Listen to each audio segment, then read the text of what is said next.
दोस्तों आज के ज़माने में तो हर सुविधा आपको देखने को मिल जाएगी। आप कहीं भी ट्रैवल करोगे, होटल, धर्मशाला, लॉन्ज वगैरह आपको हर जगह देखने को मिल ही जाएगा। लेकिन पुराने ज़माने में लोग कैसे ट्रैवल करते थे? वहाँ पे ना बाइक होती थी उस ज़माने में, ना फ्लाइट होती थी, ना ट्रेन होती थी, कुछ भी नहीं होता था। बैलगाड़ी वगैरह ये सब चीज़ें होती थी। तो उस ज़माने में ट्रैवल करते टाइम लोग थकते भी बहुत थे। मान लो अगर कुछ घंटों का रास्ता है, लेकिन तो उस ज़माने आज के टाइम में अगर कुछ घंटों का जो रास्ता है, उस ज़माने में हफ्तों का होता था, 4-5 दिन का होता था, हफ्तों हफ्तों महीनों के रास्ते होते थे। व्यापारी लोग इधर से उधर जाते थे व्यापार करने, तो होटल और धर्मशाला नहीं होते थे। तो क्या होता था जी? होता था उस ज़माने में कारवां सराय करके एक जगह बनाई जाती थी, जो ट्रैवलर्स के लिए होता था, व्यापारी लोगों के लिए, और जो इधर से उधर जाते हैं ट्रैवल करते हैं उनके लिए होता था। कारवांसराय एक ऐसी जगह जहाँ पर वो विश्राम कर सकें, थोड़ी देर रुक सकें, थोड़ा आराम कर सकें और फिर से अपना सफ़र स्टार्ट कर सकें। तो ऐसा ही कारवांसराय मैं आपको दिखाने ले जा रहा हूँ। मध्य प्रदेश के मांडू में बहुत ही बड़ा कारवांसराय बना हुआ है। यहाँ पर यात्री रुका करते थे, जो भी ट्रैवलर थे, व्यापारी थे, इधर से उधर जाते थे, तो इसी कारवांसराय में दोस्तों रुका करते थे। बहुत ही खूबसूरत कारवांसराय है। वीडियो में अंत तक बने रहें, पूरा का पूरा मैं कारवांसराय दिखाऊंगा आपको और इसका इतिहास भी बताऊंगा। दोस्तों, मध्य प्रदेश का मांडू का रोमांटिक और ऐतिहासिक शहर कभी पठारों पर बसा एक समृद्ध राज्य माना जाता था। यह मालवा सल्तनत की राजधानी थी और यहाँ आने वाले यात्रियों, व्यापारियों और सैन्य दलों को विश्राम देने के लिए कई कारवांसराय बनाए गए थे। और उनमें से सबसे प्रमुख जो कारवांसराय है वो जामी मस्जिद और अशरफी महल के पास स्थित यहाँ पर हमें देखने को मिलती है, जो मैं आपको इस समय दोस्तों दिखा रहा हूँ। दरअसल पुराने समय में लंबी यात्राओं पर निकलने वाले काफिलों यानी कारवां के लिए बनाए गए सुरक्षित, विशाल और सुविधाजनक सरायों को कारवांसराय कहा जाता था। आप देखोगे यहाँ से अब हम एंट्री करेंगे कारवांसराय में।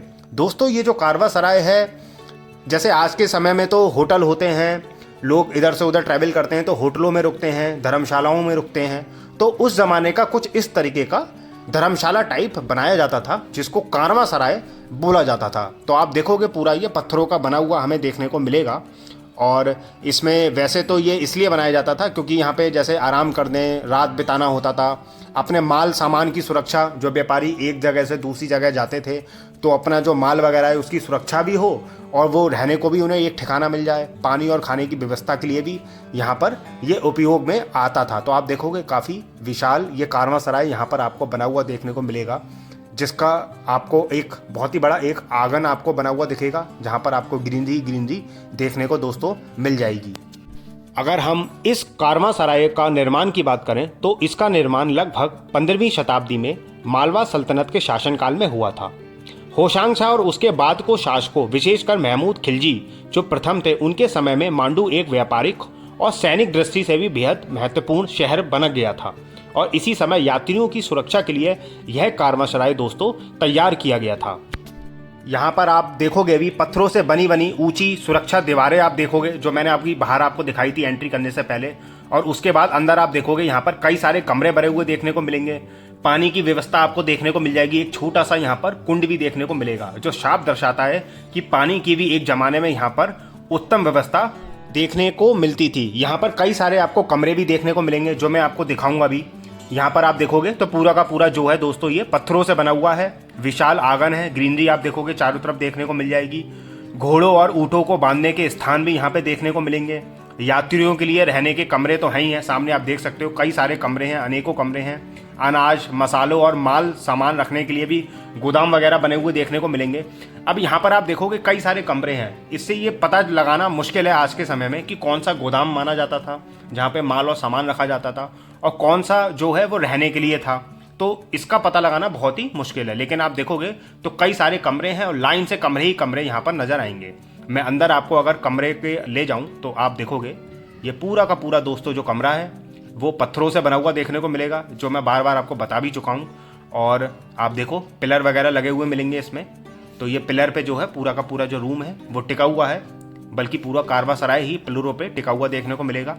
आप देखोगे तो सामने अलमारी आपको बनी हुई देखने को मिलेगी, जो मशाल और दिए वगैरह जलाए जाते थे, क्योंकि उस ज़माने में इलेक्ट्रिसिटी वगैरह की व्यवस्था तो होती नहीं थी। तो ये मशाल वगैरह जलाने के लिए यहाँ पे आपको कुछ अलमारी टाइप बनी हुई देखने को मिल जाएंगी।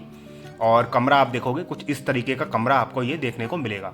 ये देखिए ये अलमारी है, यहीं पे मशाल और दिया वगैरह जलाया जाता था। कुछ इस तरह से आप देखोगे इसका डिज़ाइन आपको, और लगभग पूरा एक तरीके का आपको ये जो डिज़ाइन वगैरह है वो हर जगह आपको एक ही तरीके का देखने को मिलेगा। इसमें से कुछ भी कोई अलग डिज़ाइन देखने को नहीं मिलता है। सारे के सारा आप देखोगे तो बहुत ही खूबसूरत ये कमरा दोस्तों हमें यहाँ पर देखने को मिला है। और इसी तरीके के बाकी भी सारे के सारे कमरे इसी तरह सेम डिज़ाइन के आपको देखने को यहाँ पर मिलेंगे। आप देखोगे पिलर देखो आप पूरा, ये देखिए पत्थरों का आपको बना हुआ देखने को मिलेगा। सीमेंट वगैरह उस ज़माने में इस्तेमाल नहीं होता था, पूरा पत्थरों का है ये। और सामने आप देखो वहाँ से हमने एंट्री की थी और कितना खूबसूरत नज़ारे ये देखने को मिलेगा। आप देख सकते हो चारों तरफ कितना खूबसूरत और अद्भुत दृश्य दोस्तों हमें देखने को मिलता है। आज के समय में ये वीरान पड़ा हुआ है। किसी ज़माने में यहाँ पर कितने सैलानी दोस्तों आते होंगे रोज़ के रोज़ और यहाँ पर ठहरते होंगे। एक ज़माने में बहुत चहल पहल यहाँ पर देखने को मिलती होगी, लेकिन आज के समय में आप देख सकते हो कितना वीरान पड़ा हुआ है। ये देखिए कुछ इस तरीके का आपको देखने को मिलेगा।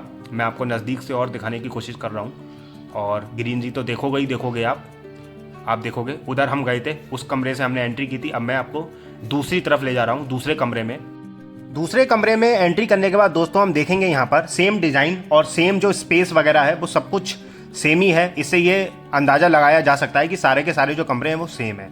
कमरों के अंदर भी छोटी छोटी जगह हमें देखने को मिल जाएंगी, जिससे ये पता चलता है कि यहाँ पर माल सामान वगैरह जो भी होता था यात्रियों का वो यहाँ पर रखा करते थे और बीच में यहाँ पर विश्राम वगैरह करते थे वो लोग। सो फाइनली गाइस, कैसा लगा आपको आज का ब्लॉग? कैसा लगा आपको मध्य प्रदेश का कारवा सराय, मध्य प्रदेश के मांडू का कारवा सराय आपको कैसा लगा?